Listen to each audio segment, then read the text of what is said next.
इस क्लास में हम सीखेंगे प्रीपोजिशंस।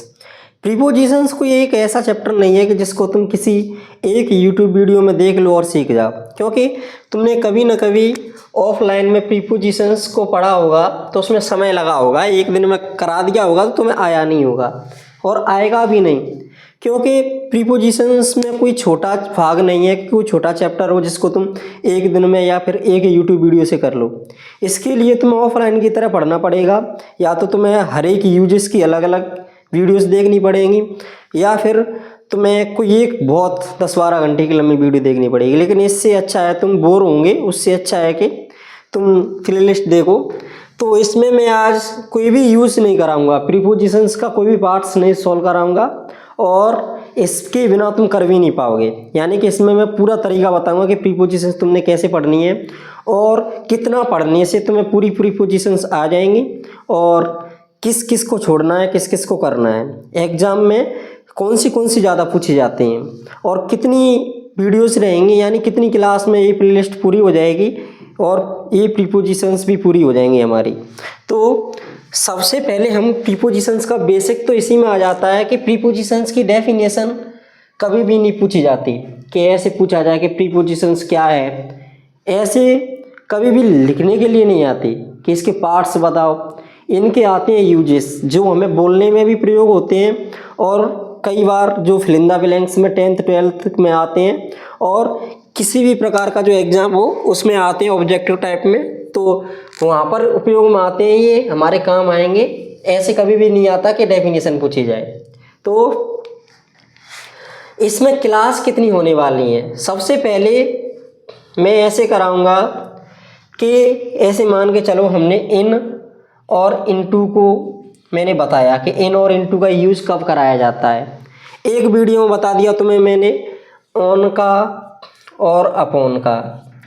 अब ऐसे ऐसे इसको हम नाम दें class first lecture, second lecture यानी क्लास सेकंड।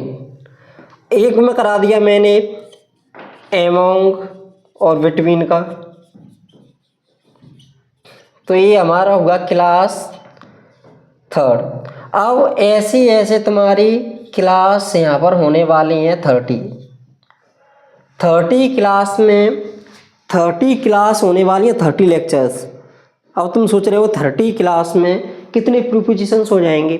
30 क्लास में 70 to 80 प्रीपोजिशंस तुम्हारे कंप्लीट हो जाएंगे और इससे बाहर तुम्हारा जाएगा नहीं, इसी में तुम्हारा कंप्लीट हो जाएगा। अब इन प्रीपोजिशंस की इतनी क्लास देखने के बाद फिर भी तुम्हें पक्का नहीं आएंगे, क्योंकि इसके बाद हमारी क्लास बढ़ने वाली हैं रिवीजन की, के 31 क्लास में हम करेंगे रिवीजन ऐसे जो तुम्हारा एग्ज़ाम में पहले पूछा गया है। 10th 12th से लेकर तुम्हारे जो कॉम्पिटिटिव एग्ज़ाम होते हैं उन एग्ज़ाम के भी क्वेश्चन हम यहाँ पर सॉल्व करेंगे। तो उनको सॉल्व करने के बाद फिर कोई कन्फ्यूजन बचे उसको तुम पूछना, बचेगा ही नहीं कुछ। यानी कि इतनी 31 क्लास 32 तक कुछ नहीं बचेगा। अब तुम सोच रहे हो एक क्लास और बढ़ा दी। एक क्लास इसलिए बढ़ाई है कि इस एक क्लास में हम ऐसे ऐसे नियमों को पढ़ेंगे जो ट्रिक्स, यानी कि जिनको तुम अपनी भाषा में कहते हो कि ट्रिक्स से कर देते हैं, तो उनमें जो सटीक ट्रिक्स बैठती है उनको ही बताऊंगा, क्योंकि हर एक ट्रिक्स हर जगह लागू नहीं होती। तो इसलिए ऐसे बेफालतू की ट्रिक्स के झमेले मत पड़ना, जो ट्रिक्स ही बताऊंगा मैं जो एकदम सटीक हैं। जैसे इनमें ऐसे बताऊंगा जो जॉइंट होता है, पेयर होता है, जैसे प्रीफर के साथ टू आता है, और जैसे आता है तुम्हारा प्रीफर के साथ टू आ गया, प्रूफ के साथ एट आ गया। तो ऐसी जो तुम्हारे पेयर्स होते हैं उनको हम इस क्लास में कंप्लीट करेंगे। ऐसे अनेक होते हैं तो उनको हम एक क्लास में कंप्लीट कर लेंगे। ये दोनों क्लास रिवीजन वाली और ये दोनों लंबी होने वाली है। तो इनमें तुम इनको कंप्लीट करने के बाद 32 क्लास पढ़ने के बाद अब तुम सोचोगे कि 32 क्लास भी होती हैं, इस तरह इतना हम क्यों देखें। तुम तो अपनी व्यूज़ बढ़ाने के लिए वीडियोस बढ़ाते जा रहे हो, क्लास बढ़ाते जा रहे हो। लेकिन ये 10-10 मिनट की होंगी बस, जो क्लास रहेंगी 10-12 मिनट की रहेंगी, और इससे कम में तुम पढ़ रहे हो ना तो तुम्हें आएंगी भी नहीं।